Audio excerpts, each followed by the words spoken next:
There's a reason high-level users fail, and it has nothing to do with price or features. It's bad workflows, pipelines that don't reflect reality, opportunities, and leads that never get followed up with. In this video, we're breaking down how to build workflows that actually work, starting with pipelines, then triggers, actions, tagging, notifications, and smart follow-up logic. If you've ever felt overwhelmed by automations, this will finally make everything click. So let's dive in. All right, everyone. So today we are diving into workflows, and the high level workflow builder is easily one of my favorite parts of the platform. And the reason for that, it's simple. It can save you a lot of time and money every single day. But before we start building automations and actually clicking around inside the workflow builder, there's something really important we need to understand first, and that's going to be pipelines and opportunities. Now, I'm going to click here under opportunities. And keep in mind that if these aren't set up correctly, you're not using workflows anywhere close to their full potential. So here's how it works.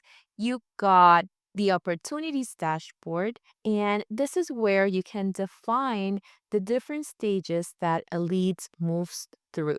So in most cases, the simpler, the better. So to set these up, you'll head over to pipelines, and from here, you can customize each stage so it reflects how your business actually operates. Quick side note here, a lot of what we're covering today comes from our personal snapshot. It's free for affiliates, and if you're already a GoHighLevel user, you can upgrade under us to access. And if you're brand new, you'll get all of our templates plus free courses and of course a 30-day free trial with GoHighLevel. This is our amazing community, and these are some of the courses that you'll get access to. We have Facebook ads, we have AI bundles, we have everything you can think of, plus one-on-one setup calls. We also have all these different calls that you can access on the daily. So don't forget to click on the link below for access and more details into this amazing opportunity. All right, so now back to pipelines. For this video, let's create a very basic pipeline. We'll start with an opt-in stage. So this is the one that I created. This is what you want to replicate. We want to do opt-in. We want it to have a hot lead, a close, and a not close. So this is going to give us 4 stages total. If we go here, this is our sales pipeline. All right, now let's move into the workflow builder and let's go to automation. I'm going to click here under create workflow. And as you can see here, if you click on select from template, GoHighLevel is going to give you a bunch of pre-built recipes for different type of automations you can play around with. But for us, we're just going to click here under start from scratch. All right, so now that we're inside the workflow builder, the first thing we want to review is the settings, just to make sure that everything is configured properly. We got an allow re-entry, which means that a contact can enter this workflow multiple times if that's enabled. Then there's a stop on response, which ends the workflow for a contact as soon as they reply to any messages sent from this workflow. You can also set time zone for this workflow, and you can configure time windows. So this is going to allow actions to, for example, run between a specific time. If you want them to run between, let's say, 8 a.m. to 5 p.m., or if you want to establish that Monday to Friday, you can set it up here, or you can just turn it off entirely like I have it right now. Next thing you can see here are the sender details, and this includes the from name and the from email. So this is going to make a lot more sense shortly. And then we have conversations. So if you want all conversation triggers by this workflow to be automatically marked as unread, you can enable that here as well. All right, perfect. So that covers settings. Let me go back to the builder and we're going to start with the core workflow builder. So the trigger, it's what's going to activate all the actions we're going to put after. So if I click here on trigger, I can see all the available trigger options. And if I click here under actions, I can see everything we can do after the trigger buyers. So on the trigger side, we've got contact-based triggers, we have events, we have appointments, we have opportunities, which we just set up, and we have affiliate trigger, memberships, we have Shopify, we have LinkedIn forms, we have TikTok forms. And some of these are fairly new, which is pretty cool, but this is just amazing here. Now, we'll come back to actions in a minute, but for our first workflow, we're going to trigger this based on an event. And honestly, this is probably the most common way workflows are used. So as you can see, a lot of these triggers involve someone submitting a form inside HighLevel, which is perfect for what we're doing. So let's just select here form submitted. Then we're going to select the condition here, form is, and I'm just going to select this website form. I'm going to save trigger. So like I said, we already have some forms in the account, but for example, this one specifically is just going to collect the leads name, phone number, and email. That's our trigger. Now, once that's set, we can actually add additional triggers. So I've never personally hit a limit here. You can really add as many triggers as you want. There's no issue with that. Whether it's a form coming from your website or coming from a calendar that you're using to book calls. The big question becomes what happens after the form is submitted? So that's what we're going to see now if we click Other Actions. Keep in mind something else. Whether this form is on your website or coming from paid ads, the first thing I like to do is update the pipeline. That's what we already did first. And you want the pipeline to be as clean as possible. You want it to be super accurate and super reliable. And there's a lot of evidence indicating that when pipelines aren't set up correctly or properly, the CRM data becomes unreliable. So that's one of the biggest reasons CRM clients churn. They don't feel like the system reflects their business accurately, and that's what we want to avoid. So now we're going to click here under opportunity. So we're going to click here, create or update opportunity. And you'll see options to create or update an opportunity or to remove that or to remove one. We wanted to create one. So here we're going to select our pipeline. That's the first thing. For the opportunity name, we're going to click here on the tag and we're going to do contact full name. You can also do first name, but this is usually the cleanest approach.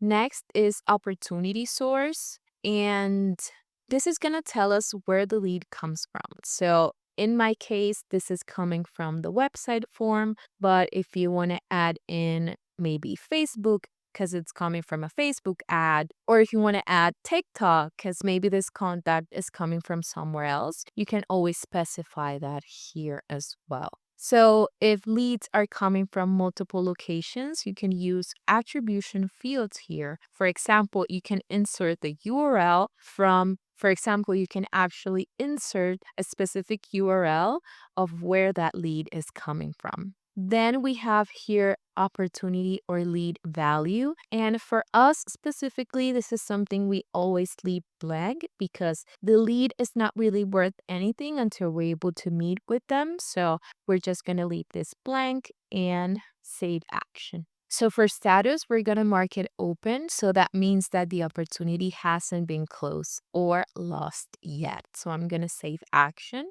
You'll also see options to allow opportunities to move backwards in the pipeline or allow duplicate opportunities. I usually leave both of these off, as you can see here, but if it fits your use case, you can enable them as well. Now, here's a quick tip. You'll notice this action is named something generic like opportunity created or updated opportunity. So, renaming your actions saves a ton of time later when you're managing workflows. So, I'll rename this something like create opt-in opportunity, and I'm going to save.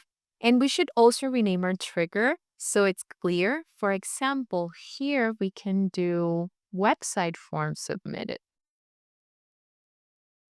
and save. So in real scenarios, you'll probably use more specific names, especially if you have other triggers, but for now, this works. So now that the opportunity is created, the next thing I like to do is add tags. So here we're just gonna do add a contact tag. And these are the calls that we have pre-built. In my case, I'm just gonna select the website form because this is the tag for this specific scenario, and I'm going to save action.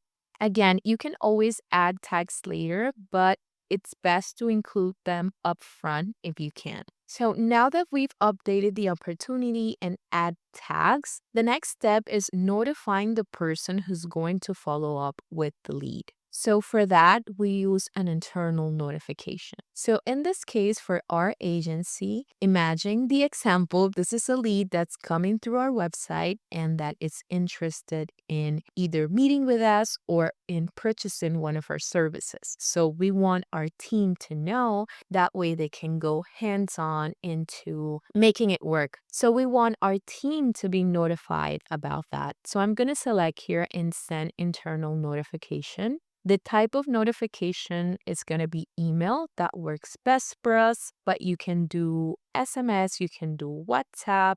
Let's just do email for now. The from name is just going to be the company name, and the from email, you can actually customize this however you want. But I'm going to just add in our generic support email. And here we're going to select custom email. That way we can add in, or I can add in all the emails of the people you want notified. So I'm going to add myself first. And I'm going to also add two other members of my team. I'm going to go with Mariana. And I'm also going to go with Maria Jose. All right, amazing. Now, the subject for me is going to be new lead, but you can really add whatever you want. And for the message, is just going to do a simple one. It's going to be new lead. And I'm also going to do website form submitted. So for the body here, you can also include the location name. You can let the team know where the lead is coming from and also include the contact details. So you can definitely add that in. You can also mention that automated messages are being sent and that they'll receive another notification if the lead becomes hot. Now, let's name this action something clear, like internal notification, new lead, for example. And I'm going to save. All right, so next up is the fun part, reaching out to the contact. So we'll add a send SMS action. And this is the message. Hey, I saw you submitted a form on our website about growing your business. What's the best time for us to connect and talk? And lastly, we have, if you don't want text from us, reply out. Quick compliance tip here, using out instead of stop helps your Twilio reputation. It helps protect it. So stop is a spam keyword, and too many stop replies can get your number flagged. So watch out for that. I'm going to save the action. Another thing here, notice what we're doing. We're not asking a bunch of questions and we're not sending a long paragraph. What we're doing is just asking a simple question that helps confirm interest. If they reply, great, let's meet, I'm interested, then we know that's a solid lead. Let's move on to the next step, We'll add a wait and set it to wait for a contact response with a timeout of 15 minutes. If they respond within 15 minutes, great. If not, we move on. Now we add the if else condition. So I'm going to add here. And the condition will be contact replied. So before moving on, we also need to make sure that here under wait, instead of time delay, we want to add in contact reply. So let's save contact reply, reply to SMS. Okay. So make sure that you're waiting for the contact to reply instead of time delay. We want reply to SMS. This is a tag, and we want it to be 15 minutes. So this is a super new thing. Before you had to add in the additional step, but because this is a condition, it automatically creates the branch. So what we're going to do here is send a SMS, and this is what we want the contact to receive. Thanks, I'll give you a call shortly to schedule your free estimate.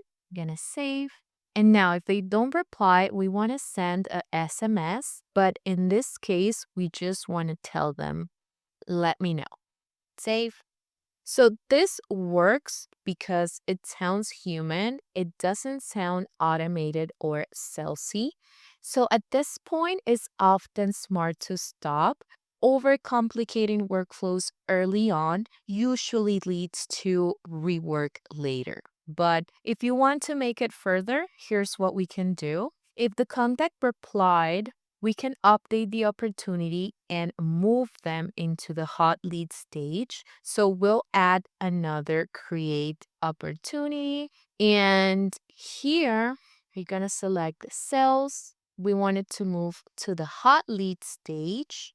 And we'll name it here mark as hot lead.